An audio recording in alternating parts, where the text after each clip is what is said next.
माननीय सभापति जी, मांग संख्या 20, 21 और 22 पर आपने बोलने का समय दिया, इसके लिए आपका बहुत बहुत आभार।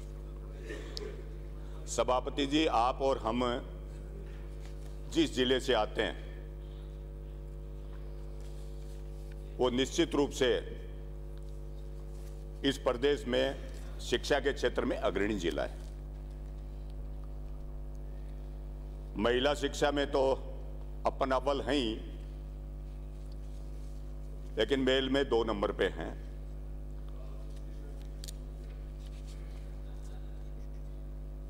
लेकिन मैं आपसे निवेदन करना चाहूंगा कि इस शिक्षा के माध्यम से ही आज पूरे प्रदेश के हर कोने में, हर ब्लॉक में हमारे यहाँ से अध्यापक भी हैं, एएनएम भी हैं, अन्य अधिकारी भी हैं। ये सारा श्रेय शिक्षा को जाता है। लेकिन बहुत ही अफसोस की बात है कि इतना कुछ होते हुए भी जब विद्यालयों में जाते हैं तो उन स्कूल्स की हालत देखते हैं कि आज भवन जीर्ण शीर्ण अवस्था में है। इसके लिए कोई व्यवस्था नहीं, हर बार हम कहते आ रहे हैं। और तो और जब कोई विद्यालय में जाते हैं तो वहां शुद्ध पेयजल की व्यवस्था भी नहीं है। और ये स्कूलों की हालत की एक annual status of education report 2022, इसमें स्पष्ट लिखा हुआ है कि देश के 1/4 स्कूलों में पेयजल तक नहीं है, और राजस्थान तो उससे भी कहीं ज्यादा हालत खराब है राजस्थान में।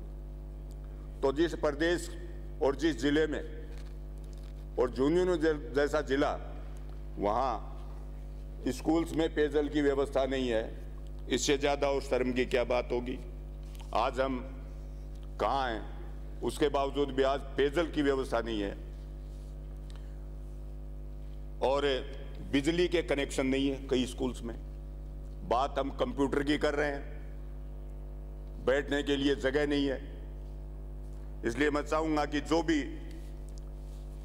विद्यालय बिजली कनेक्शन जिनमें नहीं है, उनमें अतिशीघ्र हमारे जिले में कनेक्शन किए जाएं। और तो और आज विद्यालयों में शौचालय की क्या हालत है, और प्रत्यक्ष शौचालय नहीं है। लड़कियों के लिए अलग से शौचालय होने चाहिए।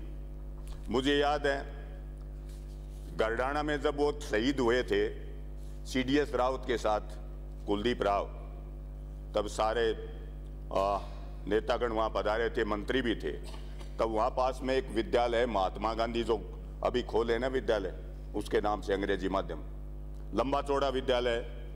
लेकिन हमारे नेता प्रतिपक्ष लघु शंका के लिए जब उन्होंने टॉयलेट के लिए पूछा तो टॉयलेट पे ताला मिला हुआ था और दूसरे टॉयलेट खुला था, वो जाने लायक नहीं था।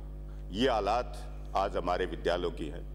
तो मैं चाहूंगा कि हमारे शिक्षा मंत्री जी हैं, वो वास्तव में भले हैं, इस ओर ध्यान देंगे, ये मेरा सभापति जी आपसे आग्रह है। और कई शौचालय तो ऐसे हैं जहां शौचालय तो बन गए हैं लेकिन पानी की व्यवस्था नहीं है, उनमें पानी का कनेक्शन नहीं है। क्यों, जब मैंने कहा है ना कि जब पेयजल के लिए ही वहां त्रस्त हैं छात्र, तो शौचालय के लिए पानी की व्यवस्था कहां से होगी। और विद्यालय कर्मोन्नति आपने खूब किए, इसके लिए सरकार को बहुत बहुत धन्यवाद। लेकिन क्या कर्मोन्नति के बाद वहां कोई विषय खोले गए, और जहां विषय हैं वहां सब्जेक्ट टीचर नहीं है, तो क्या छात्रों को क्या क्या पढ़ाएंगे। तो मैं नहीं समझता कि वाहवाही लूटने का काम किया है कि हमने हजारों विद्यालयों को कर्मोन्नत किया है, लेकिन उन कर्मोन्नत होने के बाद भी छात्रों को कोई लाभ नहीं मिलेगा। इसलिए मैं कहना चाहूँगा, मंत्री जी विराजे हुए हैं, कि आप उनमें सब्जेक्ट टीचर जल्दी लगाकर छात्रों को लाभान्वित करें। और एक सबसे बड़ी कमी, विद्यालय हैं लेकिन खेल मैदान नहीं है, और जहां कोई विद्यालयों में खेल मैदान है वहाँ गांव वालों ने अतिक्रमण कर रखे हैं। और कई बार अधिकारियों को कहने के बावजूद भी, क्यों कोई फ़ोन कर देता है कि भाई मेरे वोट नहीं टूट जाएं, तो खेलों के मैदान जो हैं उनके ऊपर अतिक्रमण हो रहा है। बड़ी शर्म की बात है। कम से कम उन खेल मैदानों को तो अतिक्रमण से मुक्त करवाएं, ये भी मेरा आग्रह है। और मिड डे मील का हालत तो आपने देखा होगा, पिछले दिनों की एक खबर थी, उसमें साफ लिखा हुआ है कि पोषाहार पशुओं को दिया जा रहा है। इसलिए दिया जा रहा है कि पोषाहार नहीं पशुहार, बच्चे बीमार होने जाएं, इसलिए ग्रामीणों ने जानवरों को डाला है। ये हालात पोषाहार की है, तो इसकी तरफ भी ध्यान देने की जरूरत है। मिड डे मील के नाम पर आप भी दिखवाएं और अंग्रेजी माध्यम विद्यालय खूब खोलें। हम अंग्रेजी के खिलाफ नहीं हैं, बड़ी अच्छी बात है, लेकिन आपने गुणात्मक शिक्षा उपलब्ध हो या आपका मानस है क्या? लेकिन अभी तक इस स्थायी स्टाफ की नियुक्ति नहीं हुई है। तो मेरा आपसे आग्रह है कि पृथक कैडर का निर्माण कर सीधी भर्ती से पद भरे जाएं, तो निश्चित रूप से इन विद्यालयों को खोलने का कोई फायदा मिलेगा। और जब बात करूं मैं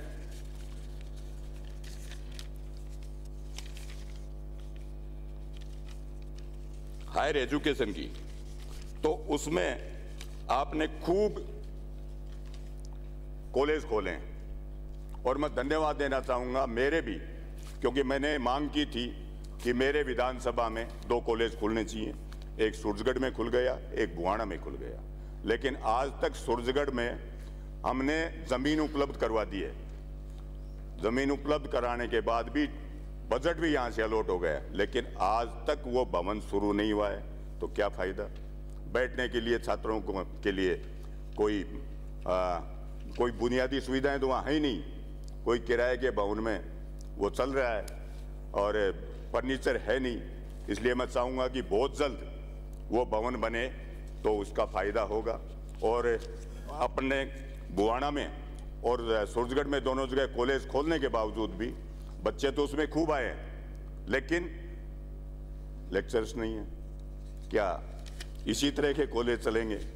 तो क्यों इसको एजुकेशन के मामले में झुंझुनू जिले को तो कम से कम बिहार नहीं बनाएं? ये भी मेरा आपसे आग्रह है कि बहुत जल्द इसके लिए आप कोई व्यवस्था करें। मैं कोई ज़्यादा लंबी चौड़ी बात नहीं कहकर एक बात ज़रूर कहूँगा कि शिक्षा माफिया जिस तरह से इस प्रदेश में हावी हुआ है, वो बहुत शर्म की बात है। आज राजस्थान प्रदेश पेपर लीक के मामले में इस देश में नंबर 1 पर है। मैं नहीं कहता और प्रदेशों में नहीं हुए होंगे, लेकिन जिस तरह से 4.25 साल के कार्यकाल में जितने पेपर लीक हुए हैं ना, आप ये शिक्षा माफिया पर जो एक कोचिंग इंस्टीट्यूट जिन्होंने चला रखे हैं ना, इन पे सख्त कार्रवाई करके इनके ऊपर ध्यान देने की जरूरत है। यही मैं आपसे आग्रह करना चाहूँगा। आपका बहुत बहुत धन्यवाद। Thank you.